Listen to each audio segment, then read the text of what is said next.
Bismillah, Kuya Goods yung nga pala. Another day, another repair na naman tayo mga boss. Meron na tayong tanggap, Huawei Mate Pad T8, ayan LCD mga bossing. So, may basag na yung LCD niya kaya wala tayong choice kundi palitan yan para sa kinabukasan. Ayan. So pinainitan lang natin para mas mabilis tanggalin yung LCD para mabilis yung trabaho natin mga bossing. Ayan. So para maingatan pa rin natin yung mga pesa sa loob.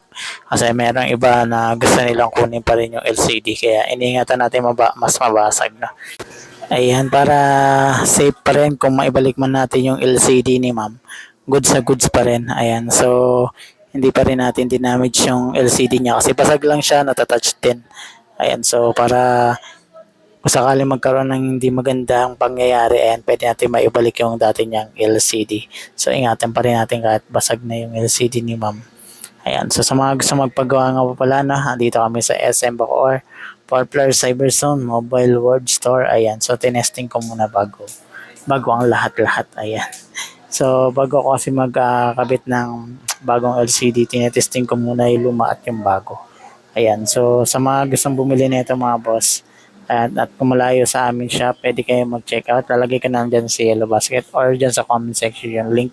So bisitahin nyo na lang ako dyan sa aking shop mga bossing na. Ayan, so hanggang dito na lang mga bossing. Ayan, so pahabol lang. Ayan, so masaya na ako sa isang like nyo mga boss. Ayan, so kung mag-comment na lang kayo kung meron kayong mga request na LCD at battery, lalagay ko na lang dyan sa comment section yung link mga boss. Sa mga gusto naman bumili ng bagong phone, ayan. So meron po tayo, trade in din tayo mga bossing. Ayan, so kung meron kayong mga lumang phone, pwede natin trade in dito sa ating shop mga boss na. Ayan, so baka gusto niyo ng bagong phone, bili na lang kayo ng bagong phone mga boss. Ayan, so ayan, nilalagyan ko muna siya ng mga tapes para mag-iwasan yung short at saka kahit mabagsak ay hindi basta-basta masisira mga bossing. So baka matanggal yung flex. Ayan, so iniingat-ingatan pa rin natin, nilagyan natin ng pangmalakasan dikit. Ito nga po pala na. So quality naman yung LCD na kinabit natin. Malinaw din, then soft touch din mga boss. Kaya wala kang masasabi talaga mga boss.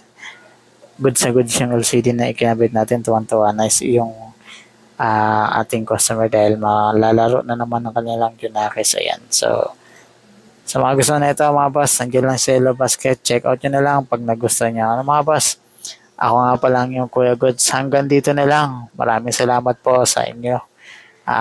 Mga something like, ayan, so ka-comment. Paalam.